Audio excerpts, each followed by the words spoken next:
Po. Petoni edhe. Jo, në gjykim. Po.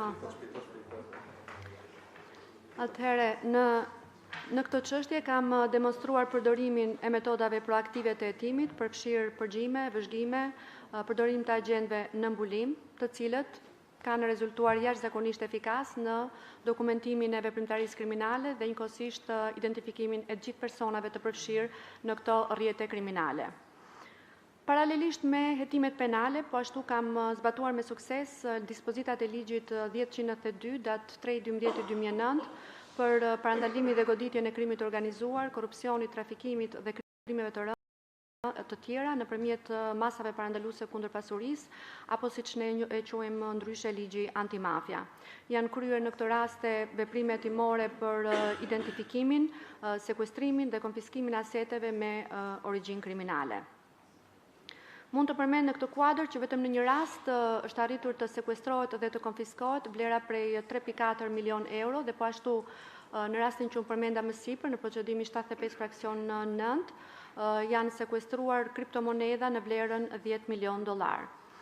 Po ashtu në kuadër të proceseve penale janë kryer paralelisht dhe hetime pasurore dhe në kuadër të kanë depozituar në njësër kërkesash për konfiskim në kuadër të ligjit antimafia të dërguar në gjykim për konfiskimin e pasurive të subjektëve të proceduar në kuadër të procesit penal.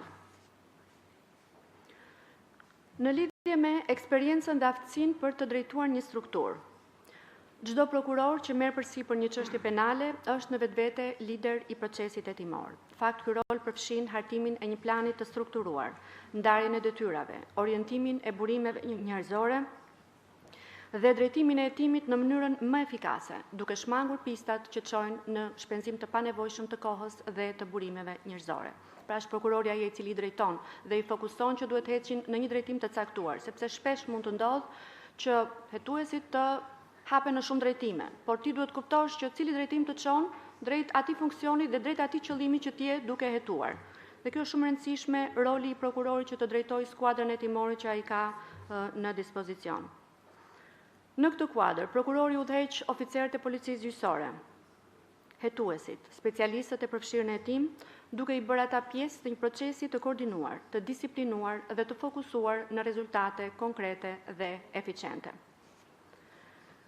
Këto aftësi udhëheqëse janë reflektuar plotësisht edhe në përvojën time ndërkombëtare, si drejtuese e 6 skuadrave të përbashkëta hetimore Investigation Teams, ku kam përfaqësuar palën shqiptare. Drejtimi i një skuadre të tillë kërkon qartësi strategjike, planifikim të detajuar, si dhe aftësi për të bashkëpunuar me partnerët ndërkombëtar, sigurisht duke respektuar standardet procedurale ligjore të dy sistemeve të autoriteteve bashkëpunuese.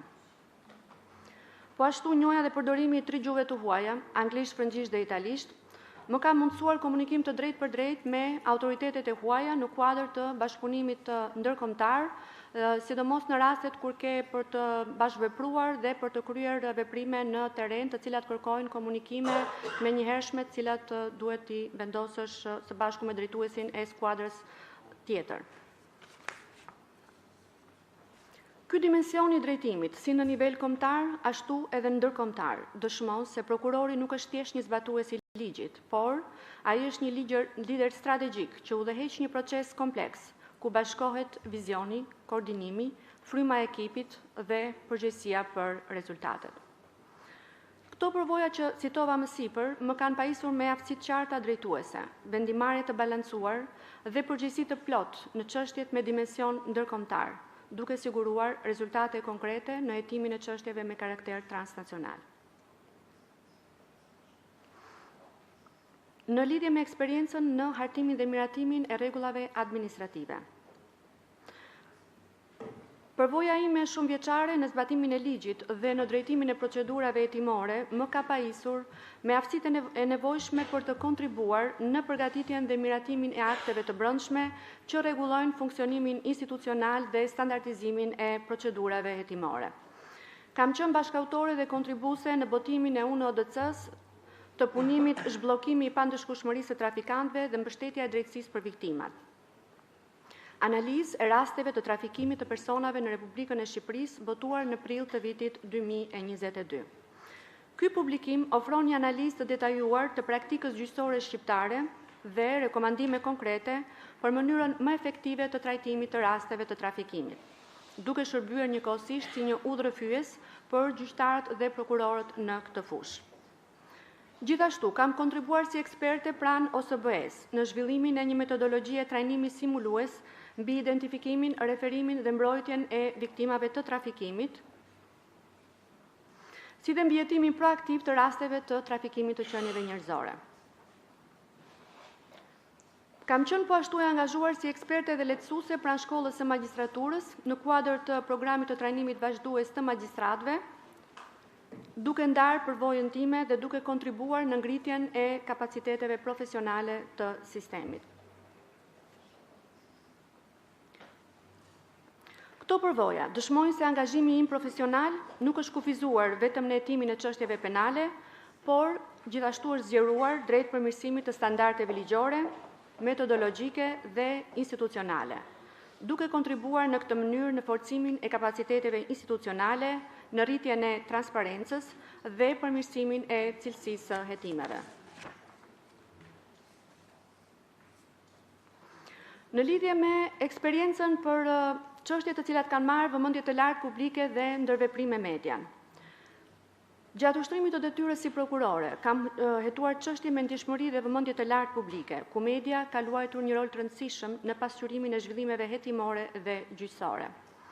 Në përputhje me rregullat që rregullojnë komunikimin institucional, në prokurorinë e posaçme funksionon koordinatori për marrëdhënien me media.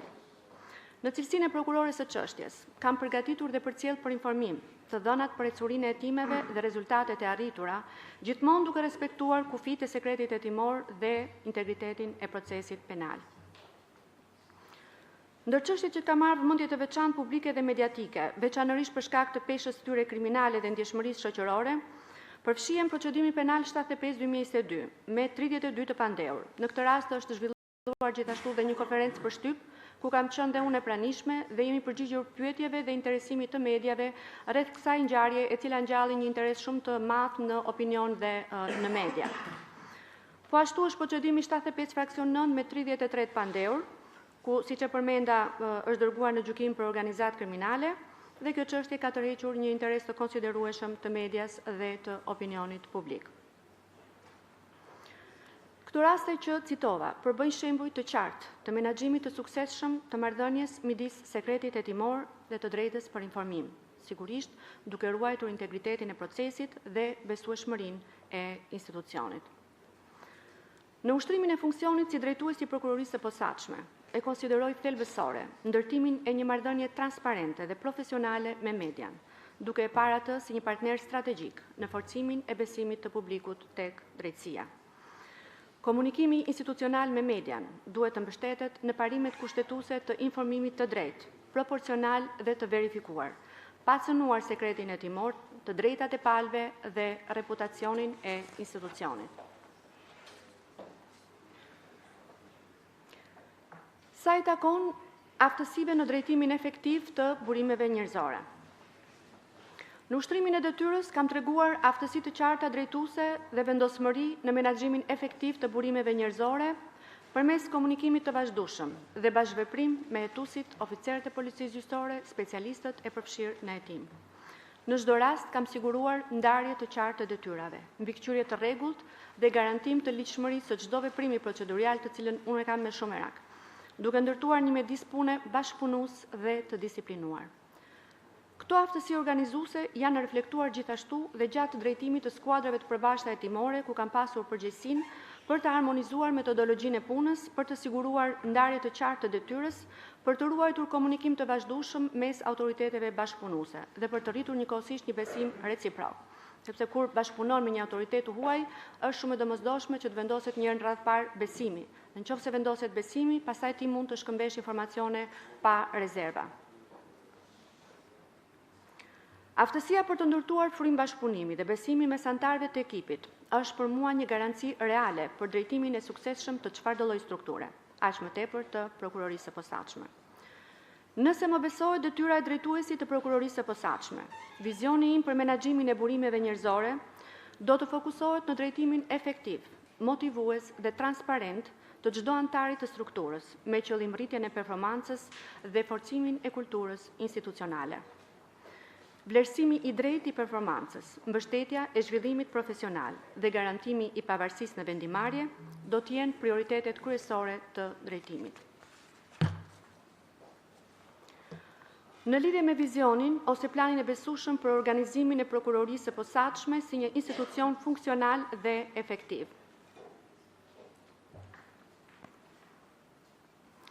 Jam plotësisht e vetëdijshme në fakt për rëndësinë që ka drejtimi i prokurorisë së posaçme. Për këtë arsye, pavarësisht kompetencave të përcaktuara proceduralisht për drejtuesin, mbetet thelbësore fryma dhe metodologjia që ai përcjell dhe zbaton gjatë ushtrimit të funksionit drejtues. Vlerësoj shumë punën e palodhur të gjithë prokurorëve, hetuesve, oficerëve të policisë gjyqësore, specialistëve të përfshirë në bashkëpunim, si dhe bashkëpunimin me policinë e shtetit, partnerët kombëtar dhe ndërkombëtar. Vlerësoj të domosdoshme të punohet për ta përmirësuar më tej drejtimin e prokurorisë së posaçme. Në thelb të vizionit tim qëndron fryma e ekipit, sepse është më së qartë se asnjë individ, sado i përkushtuar të jetë, nuk mund t'i arrijë rezultatet i vetëm, por ato janë produkt i bashkëpunimit të ngushtë mes prokurorëve, hetuesve, oficerëve të policisë gjyqësore, institucioneve të tjera ligjzbatuese dhe partnerëve ndërkombëtar. Vizioni im mbështetet në disa shtylla kryesore. Transparenca dhe llogaridhënia. Deri më tani, prokuroria e posaçme ka treguar një nivel të lartë transparence dhe llogaridhënie ndaj publikut dhe institucioneve partnere, duke ndërtuar besueshmëri përmes profesionalizmit dhe rezultateve konkrete. Synimi im është që këto standarde jo vetëm të ruhen, por të forcohen më tej përmes mekanizmave të qartë dhe të matshëm, duke rritur komunikimin me publikun dhe institucionet e tjera për të ndërtuar besim të qëndrueshëm tek drejtësia. Transparenca dhe llogaridhënia janë në fakt dy koncepte që në vlerësimin tim plotësojnë njëra tjetrën. Transparenca e bën llogaridhënien të dukshme, ndërsa llogaridhënia e bën transparencën të besueshme.